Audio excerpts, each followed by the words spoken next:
এখন ধৰ্মনিৰপেক্ষ ৰাষ্ট্ৰ। ইয়াত অতীজৰে পৰাই বিভিন্ন ধৰ্মৰ লোকসকলে একতাৰে বসবাস কৰি আহিছে। আমি সেইকাৰণে ভাৰতবৰ্ষক এখন মনোৰম ফুলনিৰ লগত তুলনা কৰিব পাৰোঁ। যিদৰে এখন ফুলনি নানা ৰঙৰ ফুলবিলাক মিলিজুলি থাকে, সেইদৰে ভাৰতবৰ্ষক এখন ফুলনিৰ লগত তুলনা কৰা হৈছে, কিয়নো ইয়াত নানা ধৰ্মৰ লোকসকলে একেলগে মিলিজুলি আছে আৰু সমন্বয়ৰ সংস্কৃতি গঢ়ি তুলিছে। মৰমৰ ছাত্ৰ ছাত্ৰীসকল, মোৰ নৱম শ্ৰেণীৰ অসমীয়া পাঠদানলৈ তোমালোকক পুনৰ স্বাগতম জনাইছোঁ। মই আজি যি টি পাঠৰ বিষয়ে তোমালোকৰ লগত আলোচনা কৰিবলৈ আগবাঢ়িছোঁ। ইতিমধ্যে তোমালোকে নিশ্চয় অনুমান কৰিব পাৰিছা, সেই পাঠটি হৈছে ভাৰতৰ বৈচিত্ৰ্যৰ মাজত ঐক্য, যাৰ লেখক হৈছে ডক্টৰ হেমন্ত কুমাৰ শৰ্মা। আৰু পাঠটিৰ মাজলৈ যোৱাৰ আগতে আমি লেখকৰ পৰিচয় জানি ল'ব লাগিব। প্ৰথমে আমি লেখকৰ চমু পৰিচয় জানি লওঁ। লেখক ডক্টৰ হেমন্ত কুমাৰ শৰ্মাৰ জন্ম হৈছিল নলবাৰীত পিপলিবাৰী গাঁৱত বুলি কৈছে। কটন কলেজৰ অসমীয়া বিভাগত অধ্যাপনা কৰি থকা কালতে 1992 খ্ৰীষ্টাব্দৰ 18 জানুৱাৰীত তেখেতৰ মৃত্যু হয়। তেওঁ অসম সাহিত্য বা অসম জনকৃষ্টি সমাজ আদি সাহিত্য আৰু সংস্কৃতি বিষয়ক অনুষ্ঠানৰ লগত বিশেষভাৱে জড়িত আছিল। ডক্টৰ শৰ্মাই 1,000ৰো অধিক গ্ৰন্থ ৰচনা কৰি আৰু সম্পাদনা কৰি থৈ গৈছে। অসমীয়া সাহিত্যৰ দৃষ্টিপাত, অসমীয়া সাহিত্যৰ ৰেঙনি, সাহিত্য বিচিত্ৰ, সাহিত্যৰ জেউতি, কাবেৰীৰ পাৰে পাৰে, স্মৃতিৰ পলাশ, সেই মালাধাৰী, ৰাখী বন্ধন, সন্ধ্যাৰাগ, জীৱনী সৌৰভ আদি তেওঁ ৰচনা কৰা পুথি। অসমীয়া লোকগীতি সঞ্চয়ন, কামৰূপী লোকগীত সংগ্ৰহ আৰু কিংবদন্তীৰ সাধু তেওঁ উল্লেখযোগ্য সংকলন। তেওঁ গুৱাহাটী বিশ্ববিদ্যালয়ৰ অধীনত গৱেষণা কৰি PhD ডিগ্ৰী লাভ কৰে। ছাত্ৰ ছাত্ৰীসকল, আমি ভাৰতৰ বৈচিত্ৰ্যৰ মাজত ঐক্য পাঠটোৰ বিষয়ে পঢ়াৰ আগতে এটা ভিডিঅ' চাই লওঁ আছোঁ।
ছাত্ৰ ছাত্ৰীসকল, তোমালোকে ভিডিঅ'টো দেখিলা। ইয়াত তোমালোকে কি দেখিলা? মন্দিৰ দেখিছা, মছজিদ দেখিলা। আৰু এইদৰে আমি জানো যে ভাৰতবৰ্ষত মন্দিৰ মছজিদ এইটো কি বুজাইছে যে শিখ হওক, ইছাই হওক বা ইয়াত হিন্দু, মুছলমান, খ্ৰীষ্টান সকলোৱে মিলিজুলি বসবাস কৰি আছে। এতিয়া পাঠটোৰ মাজলৈ আমি যাওঁ। পাঠটোত লেখকে আমাক কি ক'ব বিচাৰিছে বা কি জনাব বিচাৰিছে? ভাৰতৰ বৈচিত্ৰ্যৰ মাজত ঐক্য। বৈচিত্ৰ্য মানে আমি কি বুজো? বৈচিত্ৰ্য মানে হৈছে বিভিন্নতা আৰু ঐক্য মানে একতা। আৰু কি কৈছে লেখকে? ভাৰতবৰ্ষ এখন অতি পুৰণি সুসভ্য ঐতিহ্যপূৰ্ণ দেশ। ঐতিহ্যপূৰ্ণ মানে আমাৰ যি ইতিহাস, আমাৰ যি পৰম্পৰা, সেই তাৰ কথা কৈছে। যে কেইবা হাজাৰ বছৰ আগতে যেতিয়া পৃথিৱীৰ বহুতো দেশ অজ্ঞান আন্ধাৰত বুৰ গৈ আছিল, তেতিয়া ভাৰতবৰ্ষৰ দৰ্শন, বিজ্ঞান, সাহিত্য, সুকুমাৰ কলা আদি বিষয়ত উন্নতিৰ উচ্চ শিখৰত উপনীত হৈছিল। এতিয়া লেখকে কি ক'ব বিচাৰিছে যে হাজাৰ বছৰৰ আগতে, কেইবা হাজাৰ বছৰ আগতে যেতিয়া পৃথিৱীৰ বহুতো দেশ, বিভিন্ন দেশৰ কথা কৈছে যে যি সময়ত তেওঁলোকে অজ্ঞানতাৰ আন্ধাৰত বুৰ গৈ আছিল, তেওঁলোকে অজ্ঞানী হৈয়ে আছিল, তেতিয়া কিন্তু ভাৰতত কি কি চৰ্চা হৈছিল বুলি কৈছে? দৰ্শন, বিজ্ঞান, সাহিত্য, সুকুমাৰ কলা, এইবিলাকে এটা ভাৰতৰ উন্নতিৰ, ভাৰতক কি কৰিছে? এইবিলাক বিষয়ে কি কৰিছে? উন্নতিৰ শিখৰত উপনীত কৰাইছিল। ভাৰতবৰ্ষ এখন বৈচিত্ৰ্যপূৰ্ণ দেশ। ইয়াত বিভিন্নতা আছে। ভৌগোলিক অৱস্থাত আৰু বিভিন্ন সময়ত ভাৰতলৈ অহা বিভিন্ন মানৱ জাতিৰ ধৰ্ম, ভাষা, আচাৰ ব্যৱহাৰ, কলা, সংস্কৃতি আদি বিষয়ত ভাৰতৰ বিচিত্ৰতা লক্ষ্য কৰিব পাৰি। এতিয়া কি দিশত ভাৰতৰ এই বিভিন্নতা বা বৈচিত্ৰতা লক্ষ্য কৰিব পাৰি?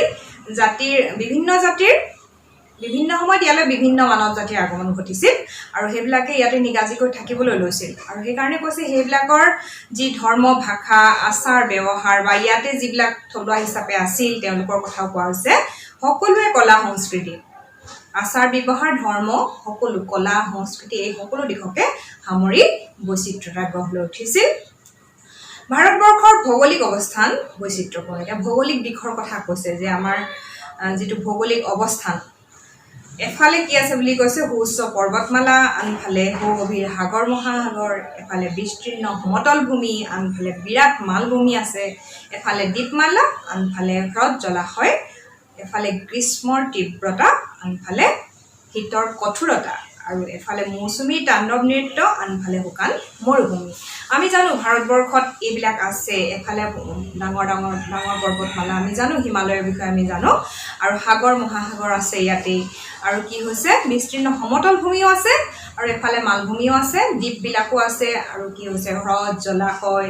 আমি গৰমত গ্ৰীষ্মৰ যি তীব্ৰতা সেইবিলাকো আমি অনুভৱ কৰিছোঁ, আমি জানো ভাৰতৰ বিষয়ে বা ইয়াৰ জলবায়ুৰ বিষয়ে আমি জানো, শীতৰ কঠোৰতাৰ বিষয়ে আমি জানো, মৌচুমীত কেনেকৈ তাণ্ডৱ নৃত্য কৰে আমি সময়ে সময়ে প্ৰকৃতিয়ে তাৰ মান আমাক দি থাকে আৰু আনফালে শুকান মৰুভূমিও আমি ভাৰতবৰ্ষতে আমি মৰুভূমিও দেখিবলৈ পাইছোঁ। এইবিলাক হৈছে ভৌগোলিক বিচিত্ৰতা। ভাৰতীয় লোকসকলৰ গোষ্ঠীগত আৰু জাতিগত বৈচিত্ৰ্য মন কৰিবলগীয়া বুলি কৈছে। প্ৰাগৈতিহাসিক যুগত যিসকল ভাৰতীয় লোকে পৰ্বতৰ গুহা বা গছৰ ধুন্দত বাস কৰিছিল তেওঁলোকক কি বোলা হৈছিল? আদিম অধিবাসী। আমি আদিম অধিবাসীৰ বিষয়েও জানো যে তেওঁলোকে আগতে ক'ত বাস কৰিছিল বুলি কৈছে, পৰ্বতৰ গুহা বা ধুন্দত বাস কৰিছিল আৰু তেওঁলোকে কেঁচা বস্তুকে সেই সময়ত খাইছিল বা তেওঁলোকে গছৰ বাকলি পৰিধান কৰিছিল, এনেকুৱা ধৰণৰ কথাবিলাক আমি জানো। বৰ্তমান মধ্য ভাৰত, বিহাৰ, উৰিষ্যা আদিত বাস কৰা কুল, মুণ্ডা, চাওতাল আদি এওঁলোকৰ বংশধৰ। ভাৰতবৰ্ষলৈ অহা সুপ্ৰাচীন মানৱ গোষ্ঠী হ'ল দ্ৰাবিড়সকল। তেওঁলোকে পোনতে পাঞ্জাৱ অঞ্চলত বাস কৰিছিল, যদিও আৰ্যসকলৰ হেঁচাত দ্ৰাবিড়সকল দক্ষিণ ভাৰতলৈ যাবলৈ বাধ্য হয়। তেওঁলোকৰ প্ৰব্ৰজন ঘটিছিল, মানে দ্ৰাবিড়সকল বেলেগ ঠাইৰ পৰা আমাৰ ভাৰতবৰ্ষলৈ আহিছিল। পুৰণি কালত আৰু দুটি মানৱ গোষ্ঠী, প্ৰথমতে আমি মানৱ গোষ্ঠী পালোঁ কি? দ্ৰাবিড়সকলৰ বিষয়ে পালোঁ। এতিয়া আমি কি পাম? উত্তৰ পূব চুকেদি সোমাই ভাৰতবৰ্ষত স্থায়ীভাৱে বসতি কৰিবলৈ লৈছিল সেইকেইটা হৈছে অষ্ট্ৰিক আৰু মংগোলীয় গোষ্ঠী। মংগোলীয় অষ্ট্ৰিক গোষ্ঠী বুলি কৈছে। নগা, বড়ো, মিচিং, কাৰ্বি, গাৰো আদি লোকসকল মংগোলীয় গোষ্ঠীৰ। দ্ৰাবিড়সকলে উত্তৰ ভাৰতত বসবাস কৰি থকা সময়তেই অৰ্থাৎ প্ৰায় ৪,০০০ বছৰ আগতে আৰ্য নামে এটি মানৱ গোষ্ঠী উত্তৰ পশ্চিম ফালেদি ভাৰতত সোমায়। এতিয়া এইখিনি আমি পালোঁ কোন কোন আহিলে? দ্ৰাবিড়সকল আহিলে, অষ্ট্ৰিক আৰু মংগোলীয় অষ্ট্ৰিক গোষ্ঠীৰ লোকসকল আহিলে আৰু তেওঁলোকৰ বিভিন্ন জাতি উপজাতিবিলাকৰ বিষয়ে আমি পালোঁ যে আমি নগা, বড়ো, মিচিং, কাৰ্বিসকলৰ কথা পালোঁ। এইবিলাক হৈছে মংগোলীয় গোষ্ঠীৰ আৰু এইবিলাক হৈছে কি? গোষ্ঠীগত বৈচিত্ৰ্য বা জাতিগত বৈচিত্ৰ্য। ইয়াৰ পিছত আমি কি পাম যে তাৰ আগতে কি হৈছে বসবাস কৰি দ্ৰাবিড়সকলে উত্তৰ ভাৰতত যেতিয়া বসবাস কৰি আছিল প্ৰায় ৪,০০০ বছৰ আগতেই কোন আহিছিল? আৰ্যসকল আহিছিল। উত্তৰ পশ্চিম ফালেদি, ভাৰতৰ উত্তৰ পশ্চিম ফালেদি তেওঁলোক আহিছিল। তেওঁলোকে দ্ৰাবিড়সকলক দক্ষিণ ভাৰতবৰ্ষলৈ খেদি প্ৰথমে পঞ্জাৱ আৰু ইয়াৰ পাছত গোটেই উত্তৰ আৰু পূব ভাৰতত স্থায়ীভাৱে বসতি কৰিবলৈ ল'লে। উত্তৰ পূব আৰু কি কৈছে প্ৰথমে ক'ত আছিল বুলি কৈছে? তেওঁলোকে দ্ৰাবিড়সকল যিহেতু দক্ষিণ ভাৰতত আছিল, দক্ষিণ ভাৰতলৈ তেওঁলোকক খেদি দিয়া হৈছিল দ্ৰাবিড়সকলক আৰু তাৰপাছত আৰ্যসকলে খেদিছিল, সেই কথাটো ক'ব বিচাৰিছে লেখকে। আৰু তেওঁলোকে পাঞ্জাৱ আৰু গোটেই উত্তৰ আৰু পূব ভাৰতত স্থায়ীভাৱে মানে নিগাজিকৈ থাকিবলৈ লয়। আৰ্যসকলৰ পৰাই ব্ৰাহ্মণ, ক্ষত্ৰিয়, বৈশ্য, শূদ্ৰ আদি বৰ্ণৰ সৃষ্টি হয়। উল্লেখযোগ্য যে ভাৰতবৰ্ষলৈ অহা এই মানৱ গোষ্ঠীসমূহৰ শাৰীৰিক গঠন আৰু ভাষা সংস্কৃতি একেবাৰে পৃথক আছিল যেতিয়া তেওঁলোক ইয়ালৈ আহিছিল তেতিয়া তেওঁলোকৰ শাৰীৰিক যি গঠন আছিল বা ভাষা সংস্কৃতি সম্পূৰ্ণ আমাৰ ভাৰতবৰ্ষৰ সংস্কৃতিৰ পৰা পৃথক আছিল বুলি কৈছে আৰু এই আৰ্যসকলৰ পৰাই ব্ৰাহ্মণ ক্ষত্ৰিয় বৈশ্য শূদ্ৰ আদি বৰ্ণৰ সৃষ্টি হৈছিল আৰ্যসকলৰ পাছতো ভাৰতলৈ অহা বিদেশীৰ সোঁত বন্ধ হোৱা নাছিল ভাৰতবৰ্ষলৈ পৃথিৱীৰ বিভিন্ন ঠাইৰ পৰা মানুহৰ সোঁত বৈ আহিছে আৰ্যসকল অহাৰ অনেক পাছত এছিয়া আৰু ইউৰোপৰ পৰা কেইবাটাও প্ৰবল পৰাক্ৰমী জাতি আহি ভাৰতবৰ্ষত ৰাজ্য স্থাপন কৰে এতিয়া আৰ্যসকলৰ পিছতো কি হ'ল মানে নানা সময়ত বিভিন্ন জাতি উপজাতি কি হৈছে ভাৰতবৰ্ষলৈ মানে আহিছে বা তেওঁলোকৰ প্ৰব্ৰজন ঘটিছে ভাৰতলৈ আৰু সেইবিলাকে কি কৰিছে নিগাজিকৈ ইয়াতে থাকিবলৈ লৈছে আমি সেই কথাটো ইয়াত পাইছো আৰু সেইকাৰণে কৈছে যে আৰ্যসকলৰ পিছতো বিভিন্ন মানৱ জাতিৰ সোঁত ইয়ালৈ বয়ে আছে আৰু সেইবিলাকৰ ভিতৰত কি বুলি কৈছে এছিয়া আৰু ইউৰোপৰ পৰা কেইবাটাও প্ৰবল পৰাক্ৰমী জাতি আহিছিল তেওঁলোকৰ ভিতৰত হক কুখান পাঠান মোগল পৰ্তুগীজ ইংৰাজ ফৰাচী আদিয়ে প্ৰধান এই বিজেতাসকলৰ ভিতৰত সৰহভাগেই ভাৰতবৰ্ষকে আপোন কৰি লৈ ভাৰতীয়ৰ লগতে নিজক মিলাই দিছিল এতিয়া চোৱা তেওঁলোকে কিছুমানে আহিছিল দেশ জয় কৰিবলৈ আমি জানো ইংৰাজসকল আহিছিল ইয়াত উপনিৱেশ স্থাপন কৰিবলৈ কিন্তু পিছত তেওঁলোকে ইয়াতে নিগাজিকৈ ভাৰতকেই দখল কৰি ল'লে তেওঁলোকে নিগাজিকৈ থাকিবলৈ ল'লে সেইদৰে মোগলসকলো আহিছিল দেশ বিজয়ৰ আশাত তেনেদৰে কিছুমান আহিছিল বেপাৰ বাণিজ্য কৰিবলৈ পূব আৰু দক্ষিণ ভাৰতৰ মানুহৰ প্ৰধান খাদ্য ভাত কিন্তু উত্তৰ মধ্য আৰু পশ্চিম ভাৰতীয় লোকৰ প্ৰধান আহাৰ ৰুটি লেখকে আমাক এইটো জনাব বিচাৰিছে যে খাদ্যাভাস মানুহৰ যি খাদ্যাভাস অঞ্চলে অঞ্চলে বেলেগ হয় আৰু জাতি লৈ বেলেগ হয় সেই বিচিত্ৰতাটো আমাক ইয়াত দেখাব বিচাৰিছে উত্তৰ দক্ষিণ পশ্চিম ভাৰতৰ উচ্চ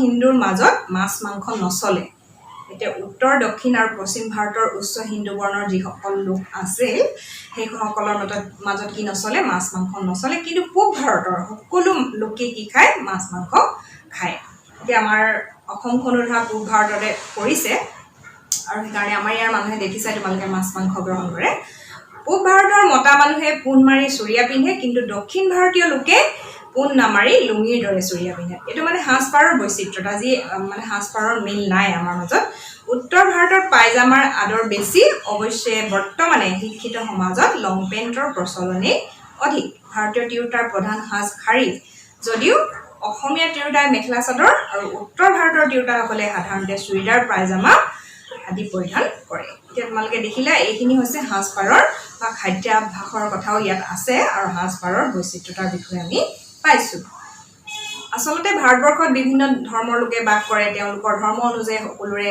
খোৱাৰ ধৰণ কৰণো বেলেগ আৰু সাজপাৰ পৰিধান কৰাৰ ধৰণ কৰণো বেলেগ ভাৰতবৰ্ষত বাস কৰা লোকসকল হিন্দু বৌদ্ধ জৈন শিখ ইছলাম খ্ৰীষ্টান আদি বিভিন্ন ধৰ্মাৱলম্বী এতিয়া ধৰ্মীয় বৈচিত্ৰতা এতিয়া লেখকে কি ক'ব বিচাৰিছে ধৰ্মীয় বৈচিত্ৰতাৰ কথা ক'ব বিচাৰিছে যে আমি ইতিমধ্যে আলোচনা কৰিছোঁ যে হিন্দু বৌদ্ধ জৈন শিখ ইছলাম খ্ৰীষ্টান এইবিলাক আমাৰ ভাৰততে আছে বিভিন্ন মানে ধৰ্মৰ লোকসকল ধৰ্মৰ এই বিচিত্ৰতাই কি কৰিছে ভাৰতীয় মানুহৰ আচাৰ অনুষ্ঠান আদিতো বৈচিত্ৰৰ সৃষ্টি কৰিছে তদুপৰি অঞ্চল বিশেষে মানুহৰ সামাজিক ৰীতি নীতি খাদ্য সাজপাৰ আদিতো বৈশিষ্ট্য আনিছে এতিয়া কি হয় ঠায়ে ঠায়ে কি কৰিছে সামাজিক যি ৰীতি নীতি পৰম্পৰা মানে কি হৈছে দিয়া লোৱা এৰা ধৰাৰ মাধ্যমেৰে চলি আছে যে এজনে আনজনৰ যি সংস্কৃতি বা সাজপাৰো কিছুমানে গ্ৰহণ কৰিছে বা খাদ্যাভাস গ্ৰহণ কৰিছে সেইদৰে কি হৈছে ইমান ধৰ্মৰ লোকসকল ইয়াত আছে যদিও মানে কি হৈছে তেওঁলোকে মিলা প্ৰীতি আছে আৰু এজনে আনজনৰ সংস্কৃতিৰ পৰা কিছু দিয়া লোৱা বা এৰা ধৰা কৰিছে ভাৰতবৰ্ষৰ ভাষাৰ বৈচিত্ৰ্যও মন কৰিবলগীয়া ভাষিক বৈচিত্ৰ্য যিটো পৃথিৱীৰ দ্বিতীয় জনাকীৰ্ণ দেশ ভাৰতবৰ্ষত অসমীয়া বঙলা হিন্দী উৰিয়া তামিল তেলেগু আদি 15টা আঞ্চলিক ভাষা আৰু কেইবাশ উপভাষা চলে ভাষা বা অঞ্চল অনুসৰি ভাৰতীয়সকলৰ সুকীয়া সুকীয়া বৈশিষ্ট্য আছে বিভিন্ন ভৌগোলিক পৰিৱেশ জাতি ধৰ্ম ভাষা সংস্কৃতিৰে ভৰা ভাৰতবৰ্ষক বাৰে পুৰণীয়া ফুলৰ এখনি মনোৰম ফুলনি বুলিব পাৰি সেইকাৰণে আমি আগতে এই বিষয়ে আলোচনা কৰিছোঁ যে ফুলনি বুলি কিয় ক'ব পাৰি যে ইয়াত কি হৈছে বিভিন্ন ধৰ্মৰ লোক আছে, বিভিন্ন ভাষাৰ লোক আছে, আৰু কিন্তু সকলোৱে যে মিলা প্ৰীতিৰে আছে, এখন ফুলনিত যিদৰে ফুলবিলাক ধুনীয়াকৈ ফুলি থাকে বা তেওঁলোকে মিলি জুলি থাকে, সেইদৰে আমাৰ ভাৰতবৰ্ষক ফুলনিৰ লগত ৰিজোৱা হৈছে। কিয়নো ইয়াত বিভিন্ন ধৰ্মাৱলম্বী, প্ৰত্যেকৰে কি হয় সাজপাৰ বেলেগ, খাদ্যাভ্যাস বেলেগ বা ৰীতি নীতি বেলেগ, কিন্তু তেওঁলোক মিলি জুলি আছে, সেইকাৰণে কৈছে। ভাৰতৰ এনেবোৰ বৈচিত্ৰ্যৰ কথা ভাবিলে স্বাভাৱিকতে মনত এটি প্ৰশ্নৰ উদয় হয়। কি প্ৰশ্নৰ উদয় হয় যে ইমানবোৰ আঞ্চলিক, ভাষিক, ধৰ্মীয় বা সাংস্কৃতিক পাৰ্থক্য আছে ইয়াত, হয়নে? আৰু সেই সাংস্কৃতিক যিবিলাক বা ধৰ্মীয় হওক, ভাষিক হওক, এই পাৰ্থক্যবিলাক হাজাৰ হাজাৰ বছৰ ধৰি পৃথিৱীৰ এই বিৰাট ভূভাগৰ লোকসকল মানে এইবিলাক থকা স্বত্বেও, যে এইবিলাকৰ মানে ধৰা ভাষিক, ধৰ্মীয়, সাংস্কৃতিক যি পাৰ্থক্য আছে, সেই পাৰ্থক্যবিলাক থকা স্বত্বেও ইয়াত কেনেকৈ মানুহবিলাক ইমান মিলা প্ৰীতিৰে বসবাস কৰিছে, সেইটোৱে প্ৰশ্নৰ উদয় হয়। অৱশেষত ৰাজনৈতিক শক্তি লাভ আৰু ধৰ্মীয় কাৰণেতো ভাৰতবৰ্ষৰ দুটা অঞ্চলৰ লোক ভাৰতবৰ্ষৰ পৰা ফাটি গৈ স্বাধীন ৰাষ্ট্ৰ হিচাপে থাকে। যদিও প্ৰাচীন ভাৰতৰ একতা উদাৰতাৰ সুৰ আজিও একেদৰেই ধ্বনিত হৈছে। যদিও মানে এই দুটা অঞ্চলৰ লোক, বিশেষভাৱে পাকিস্তান আৰু বাংলাদেশৰ কথা ইয়াত কোৱা হৈছে, সেই দুখন ৰাষ্ট্ৰ ফাটি গ'ল, তথাপিও কি হ'ল আজিও প্ৰাচীন ভাৰতত যি মানে কি আছিল, একতা আছিল, উদাৰতা, আমাৰ এটা ধৰ্মৰ আন এটা ধৰ্মৰ প্ৰতি যি উদাৰতাৰ মনোভাৱ আছিল, সেইবিলাক কি হৈছে আজিও তাৰ সুৰ একেটা সুৰতেই ধ্বনিত হৈ আছে বুলি জানিবলৈ দিছে। ইয়াৰ প্ৰধান কাৰণসমূহ থুলমূলভাৱে কঢ়িয়াই চাব পাৰি। ইয়াৰ এতিয়া প্ৰধান কিছুমান কাৰণ আছে। কাৰণবিলাক কি? এতিয়া কি কৈছে, পৰ্বত, পাহাৰ, নৈ, সাগৰ, সমভূমি, মালভূমি আৰু জলবায়ুৰ বৈশিষ্ট্য থকা স্বত্বেও ভাৰতবৰ্ষৰ ৰত্নগৰ্ভা মনোৰমা প্ৰকৃতিয়ে যুগ যুগ ধৰি যিসকল বিদেশীক আকৰ্ষণ কৰি আনিছে, তেওঁলোকে অৰ্থনৈতিক কাৰণত নিজৰ দেশক পাহৰি ভাৰতবৰ্ষকে আপোন বুলি সাৱটি লৈছে। এতিয়া কি কৰিছে, ইয়াত কি আছে যে পৰ্বত, পাহাৰ, নৈ, সাগৰ, সমভূমি, মালভূমি আমি পাই আহিছোঁ এইবিলাক যে, আৰু জলবায়ুৰ যি বৈশিষ্ট্য আছে। ভাৰতক ৰত্নগৰ্ভা বুলি কৈছে, কেলে কৈছে, ৰত্নৰে ভৰপূৰ মনোৰমা প্ৰকৃতি, প্ৰাকৃতিক পৰিৱেশত যথেষ্ট চহকী ভাৰত। সেইকাৰণে বিদেশী পৰ্যটকসকলক বা বিদেশীসকলক ই সততে আকৰ্ষণ কৰি আহিছে, আৰু সেইকাৰণে সকলোৱে কি কৰিছে, ভাৰতবৰ্ষক নিজৰ বুলি বা ইয়ালৈ আহি তেওঁলোকে নিজৰ বুলি আপোন কৰি ল'বলৈ বাধ্য হৈছে। সেইটো হৈছে প্ৰথম কাৰণ বুলি কৈছে। দ্বিতীয়তে কি কৈছে, ভাৰতবৰ্ষ ঋষিমুনিৰ দেশ, তপস্বী সাধকৰ দেশ। এইডোখৰতেই ব্যাস, বাল্মীকি, বশিষ্ঠ, বিশ্বামিত্ৰ আদি টিকালজ্ঞ ঋষিসকলৰ জন্ম হৈছিল। এইডোখৰতেই ভগৱান বুদ্ধ, মহাবীৰ, শংকৰাচাৰ্য, ৰামানন্দ, কবিৰ, নানক, শংকৰদেৱ আদি মহাপুৰুষসকলে ত্যাগৰ মন্ত্ৰ, উদাৰতাৰ বাণী আৰু আধ্যাত্মিকতাৰ প্ৰচাৰ কৰি থৈ গৈছে। আৰু সেইবোৰৰ দ্বাৰা অনুপ্ৰাণিত হৈ ভাৰতবাসীয়ে ভাষা, ধৰ্ম, আঞ্চলিক পাৰ্থক্য পাহৰি আপোন ভাই ভনীৰ দৰে মিলিজুলি থাকিবলৈ বাধ্য হৈছে বা মিলিজুলি থাকিবলৈ লৈছে। কি কৈছে যে ভাৰতবৰ্ষৰ দ্বিতীয় কাৰণটো কি কৈছে, তপস্বী সাধকৰ দেশ, ঋষিমুনিৰ দেশ। আমি জানো ব্যাসদেৱৰ কথা জানো, বাল্মীকিৰ কথা জানো, আমি বশিষ্ঠ, বিশ্বামিত্ৰৰ কথা জানো, আৰু তাৰ লগতে আমাৰ শংকৰদেৱৰ কথা কৈছে, বুদ্ধ, মহাবীৰ, জৈন ধৰ্মৰ কি কৈছে প্ৰৱৰ্তক মহাবীৰ, শংকৰাচাৰ্য, ৰামানন্দ, কবিৰ আদি ধৰ্ম প্ৰচাৰকসকল, এই গুৰু নানক, এই সকলোবিলাকৰ কথা আমি পাইছোঁ। আৰু এই মহান পুৰুষবিলাকে আমাৰ ভাৰতবৰ্ষত যি ত্যাগৰ নিদৰ্শন দাঙি থৈ গ'ল, বা উদাৰতাৰ বাণী বিলাই থৈ গ'ল, বা আধ্যাত্মিকতাৰ আদৰ্শ প্ৰচাৰ কৰি থৈ গ'ল, সেইবিলাকে আজিও ভাৰতবৰ্ষৰ জনমানসত ক্ৰিয়া কৰি আছে, আৰু সি কি কৰিছে, আমাক একতাৰ দোলেৰে বান্ধি ৰাখিছে। তৃতীয় কাৰণটো কি কৈছে, যিবোৰে বিভিন্ন দিশত ভাৰতৰ বৈচিত্ৰ্য আনিছে, সেইবোৰে আকৌ স্থান বিশেষে ঐক্যৰ হেতু নিৰ্মাণ কৰি দিছে। যেন ই বহুৰঙী সূতাৰে গঠা এখনি ফুলাম দলিছে। আকৌ লেখকে ক'ব বিচাৰিছে যে তৃতীয় কাৰণটো কি কৈছে, যিবোৰে বিভিন্ন দিশত ভাৰতৰ বৈচিত্ৰ্যতা আনিছে, সেইবোৰে আকৌ স্থান বিশেষে ঐক্যৰ হেতু নিৰ্মাণ কৰি দিছে। সেইবিলাক কথাই মানে আকৌ একতাৰ যি হেতু বা দলং নিৰ্মাণ কৰিছে। সেইকাৰণে কি কৈছে, ইয়াক বহুৰঙী সূতাৰে গঠা এখন ফুলাম দলিচা বুলি কৈছে। উদাহৰণস্বৰূপে অসমত থকা হিন্দু মুছলমান শিখ খ্ৰীষ্টিয়ান আদি লোকসকলে কি কৰিছে ধৰ্মীয় দিশত বিভিন্ন আদৰ্শ পোষণ কৰে কিন্তু তেওঁলোকৰ মাতৃভাষা অসমীয়া আৰু তেওঁলোকক সিয়ে কি কৰিছে অসমীয়া ভাষাটোৱে এটা অসমীয়া জাতিৰ ৰূপে বান্ধি ৰাখিছে আমি জানো অসমতো বিভিন্ন ধৰ্মাৱলম্বী লোক আছে কিন্তু প্ৰথম পৰিচয়টো কি আমাৰ অসমীয়া আমি আমাৰ বিভিন্ন ইয়াত ধৰ্মীয় লোক আছে সেই ধৰ্মীয় লোকসকলে নিজৰ নিজৰ ৰীতি নীতি পালন কৰি আহিছে বা কি কৰিছে বিভিন্ন ধৰ্মীয় অনুষ্ঠানত একেলগে সমবেত হৈছে বা বিভিন্ন অনুষ্ঠানত উৎসৱ পাৰ্বণ তেনেকৈ একত্ৰিত হৈছে আৰু তেনেদৰে নিজৰ নিয়ম নীতি নিয়ম মানি চলি কিন্তু তেওঁলোকে নিজকে কি বুলি পৰিচয় দিছে আমি অসমীয়া বুলি এতিয়া সেইটোকে কৈছে যে আনহাতে অসমীয়া হিন্দু এজনৰ ভাষা আৰু আচাৰ নীতি দক্ষিণ ভাৰতৰ হিন্দু এজনৰ ভাষা আৰু আচাৰ নীতিৰ মাজত বিভিন্নতা থাকিব পাৰে কিন্তু ধৰ্মীয় বান্ধোনে কি কৰিছে দুইজনকে এক কৰিছে ইয়াত যিজন হিন্দু মানুহ আছে আৰু দক্ষিণ ভাৰতত যিজন হিন্দু মানুহ তেওঁলোকৰ আচাৰ আচৰণৰ বা ৰীতি নীতিৰ কিছু পৰিৱৰ্তন বা পাৰ্থক্য থাকিব পাৰে কিন্তু দুয়োকে ধৰ্মীয় বান্ধোনে কিন্তু এক কৰি ৰাখিছে সেইকাৰণে কৈছে অন্যান্য ধৰ্মাৱলম্বী লোকসকলৰ কথাটো একেই আৰু এজন ধৰ্মৱান অসমীয়া ব্যক্তিয়ে অসমৰ বাহিৰৰ যদি কোনোবা ধৰ্মীয় অনুষ্ঠানত যোগদান কৰে তেতিয়া তেওঁৰ মনলৈ কি কৈছে কি ভাৱ আহে বুলি কৈছে ভাষাৰ বিভিন্নতা থকা সত্ত্বেও সেই ধৰ্মানুষ্ঠানত যোগ দিয়া অন্যান্য ব্যক্তিসকলৰ লগত তেওঁ যে মিল আছে সেই কথাটো তেওঁ অনুভৱ কৰে চতুৰ্থ কাৰণটো হৈছে যে ভাষাৰ বিভিন্নতা থকা সত্ত্বেও বিভিন্ন ভাৰতীয় ভাষাত অগণন গ্ৰন্থ ৰচিত হৈছে আৰু কি কৈছে সেইবোৰৰ মাজত কিন্তু কি এটা লক্ষ্য কৰিব পাৰি কি বৈশিষ্ট্যতা আমি লক্ষ্য কৰিব পাৰো যে ভাৱ চিন্তাধাৰাৰ উৎস বিভিন্ন ভাষা আছে